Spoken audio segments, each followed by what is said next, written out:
Nous sommes en 2042 et nous pouvons affirmer que l'égalité est atteinte.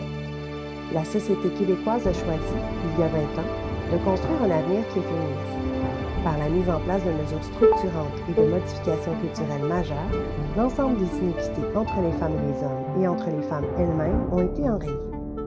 Dans les dernières années, les enjeux environnementaux ont été pris avec sérieux afin d'atteindre les cibles que nous nous étions fixées, et la protection de notre milieu de vie demeure au cœur de nos préoccupations. À l'échelle planétaire, ces mesures ont permis de limiter les catastrophes naturelles et les pandémies, tout en assurant l'accès à de l'eau potable pour toutes et tous. Transportons-nous dans cet avenir féministe.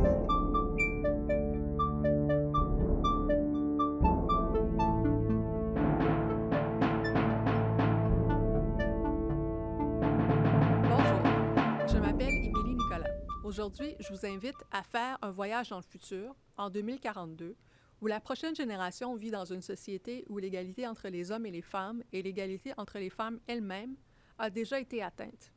J'aurai l'occasion d'échanger avec 3 femmes, Dominique Bernier, Nelly Brière et Camille Robert, sur l'atteinte de cette égalité et du chemin qu'il a fallu parcourir pour y arriver. Avant de faire ce voyage, par contre, rappelons d'abord la situation des femmes en 2022 au Québec et ailleurs en ce qui a trait aux enjeux environnementaux. La crise écologique entraîne des situations extrêmes de plus en plus fréquentes et intenses. Feux de forêt, inondations, canicules, tempêtes et sécheresses constituent autant d'événements qui génèrent à leur tour des conséquences lourdes, voire des crises sanitaires. On parle de déplacement de population, de pression sur les services publics, de maladies, de mortalité. Les crises climatiques affectent différemment les femmes et les hommes. Les femmes qui deviennent des réfugiés climatiques, par exemple, doivent faire face à des enjeux de sécurité et des risques de violence accrus durant leur migration. On sait aussi que les activités économiques qui ont un impact particulièrement négatif sur l'environnement sont liées à toutes sortes de problèmes sur la condition féminine. C'est souvent aux abords des chantiers d'extraction des ressources naturelles, comme les sables bitumineux ou les mines, que l'on retrouve les plus grands écarts salariaux entre les hommes et les femmes, ainsi que les plus hauts taux de violence envers les femmes. Pour les communautés autochtones, les changements climatiques posent une menace directe au mode de vie traditionnel, à la culture et à la santé familiale. Et pour toutes les femmes, les catastrophes climatiques augmentent encore les tâches qui leur incombent et les discriminations dont elles sont victimes.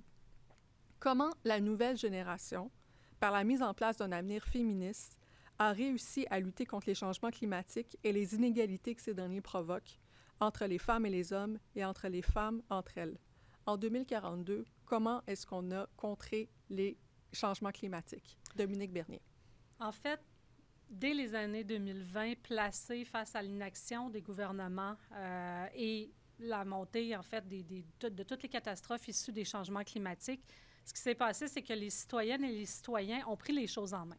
Ils se sont dit, on ne peut pas attendre que nos gouvernements fassent quelque chose, ça va être trop peu, trop tard. Donc, ils ont amorcé collectivement sur chacun des territoires et dans chacun des milieux de travail, une transition écologique porteuse de justice sociale. C'était des changements qui sont collectifs. Donc, ça a fait en sorte que ça n'a pas reposé sur la charge mentale des femmes comme pouvaient le faire les petits gestes individuels qui étaient prônés par le passé. Le changement a été collectif et parallèlement à ça, un grand nombre de femmes et aussi des hommes, mais beaucoup de femmes ont investi les lieux de pouvoir qui étaient à leur portée. Ça a commencé par une vague écologiste au municipal. On a vu l'élection de plusieurs femmes et hommes d'une nouvelle génération avec des idéaux de justice sociale et aussi avec une conscience aiguë de la crise écologique. Donc, ces personnes-là se sont vraiment investies et ont investi les lieux de pouvoir et notamment aussi, ça a commencé, je disais, par le milieu municipal, mais par la suite, ça a été les instances syndicales, ça a été les conseils d'administration, ça a été les paliers provinciaux et fédéraux aussi. Donc, les leviers qui manquaient à l'échelle territoriale puis à l'échelle des milieux de travail, bien, les citoyennes sont allées les chercher pour vraiment amorcer une transition écologique et faire le changement à 180 degrés qui était absolument nécessaire pour faire face à la crise écologique. Donc, d'abord, une mobilisation populaire, puis ensuite, investir les gouvernements locaux. Donc, c'est intéressant de penser le changement par la base et par le local d'abord avant d'investir les institutions nationales, internationales. Nelly Brière, comment est-ce qu'on a contré les changements climatiques en 2042? Bien, il y a eu une prise de conscience qu'on ne pouvait justement pas reposer sur les individus. Alors, il y a eu justement des quotas, des lois imposées sur les grandes compagnies, enfin, pour un peu libérer les individus de ça, mais aussi du financement de toutes sortes de mesures, par exemple, les éco-habitats, les subventions pour des espaces de copropriété, donc, qui permettent un plus grand équilibre, justement, puis une meilleure réutilisation des ressources. Il y a aussi toutes ces infrastructures numériques qui ont été déployées dans les municipalités qui permettent aux localités de s'organiser avoir une meilleure économie circulaire, justement à un certain partage écologique dans la communauté de certaines ressources, par exemple, pour éviter justement une surutilisation, puis une surutilisation de certaines ressources ou de certains matériaux. Entre autres, il y a aussi eu la décentralisation de certains aspects, justement, dans les municipalités pour pouvoir améliorer les aménagements urbains et rendre moins polluants, dépolluer les villes, que ce soit par la luminosité, que ce soit par le son, que ce soit tous les espaces dont l'humain même était affecté, ont été repensés complètement parce qu'il y a eu évidemment non seulement une décentralisation de certains pouvoirs, mais aussi des investissements à cet égard. Et le ministère de l'Environnement, qui est maintenant un format hybride éco-partagé avec les communautés des Premières Nations du Canada qui permettent justement, ils ont été embauchés pour leur expertise et aussi pour leur façon de proposer des solutions pour être dans une meilleure harmonie dans notre vécu à travers un territoire vaste et fantastique qu'on était en train de détruire en 2022 carrément. Donc ça l'a aussi amélioré et changé la façon de voir les mesures et les décisions de financement et de certaines grandes entreprises. Donc, plus de pouvoir aux communautés autochtones à travers le pays. Camille Robert? Mais en fait, les gouvernements et les entreprises ont commencé à avoir des cibles vraiment strictes à respecter concernant les émissions de gaz à effet de serre. Donc, chaque secteur industriel ou chaque secteur économique, finalement, est tenu de respecter des cibles, sinon la production s'arrête, tout simplement. Si les cibles pour l'année ont déjà été atteintes, donc, ça a mené en fait à un ralentissement du réchauffement climatique pour la première fois dans l'histoire en 2042 et à l'échelle plus locale, grâce à l'accroissement et à la gratuité du réseau de transport en commun. Pour la première fois, on assiste aussi à une réduction du nombre de véhicules parce que la voiture est rendue de plus en plus obsolète. Puis, il faut dire aussi que la responsabilité des changements climatiques est réfléchie à une échelle globale.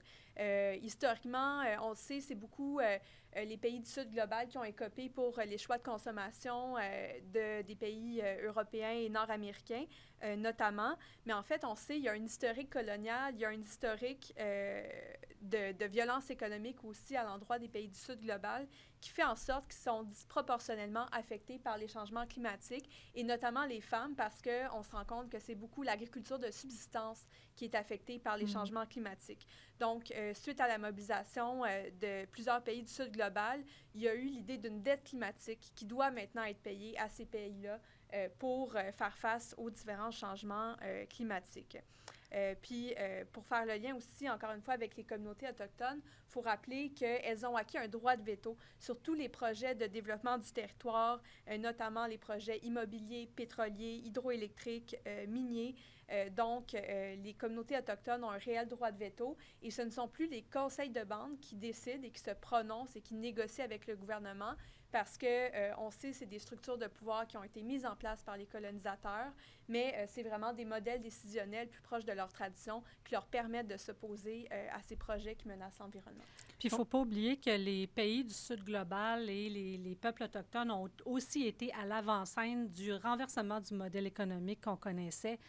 Le PIB a été, en fait, relégué au second plan comme indicateur. On en est venu à penser la société, à penser l'économie au service de l'humain et non au service du profit d'une poignée d'actionnaires. Et ça a renversé la situation parce qu'en fait, les entreprises ultra-polluantes ont dû soit fermer, soit se reconvertir vers des modes de processus des processus de fabrication plus sobres. Et plusieurs ont été reprises aussi par les travailleuses et les travailleurs qui se sont mis à les fonder en coopérative pour répondre vraiment aux besoins sociaux. Donc ça, c'est un changement vraiment complet de paradigme qui a été absolument nécessaire et qui nous a permis de mettre en place les changements systémiques qui étaient nécessaires et suffisamment rapidement pour, disons, contrer l'emballement climatique. Ce que je retiens dans ce que vous dites toutes les trois, c'est que ça passe vraiment par... la solution est passée par des changements au niveau des gouvernements, dans tous les niveaux de gouvernement, dans la façon de diviser le pouvoir, dans la façon de répartir la charge décisionnelle.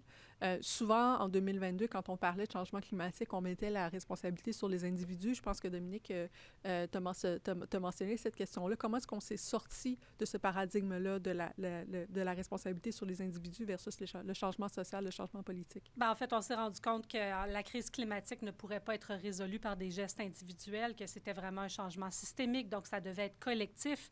Puis, en fait, on s'est mis socialement à valoriser davantage les savoirs, la culture, le lien social, l'épanouissement de tous et de toutes, plutôt que les possessions matérielles. Puis ça, c'est vraiment collectivement qu'on a décidé de faire ça. Merci beaucoup.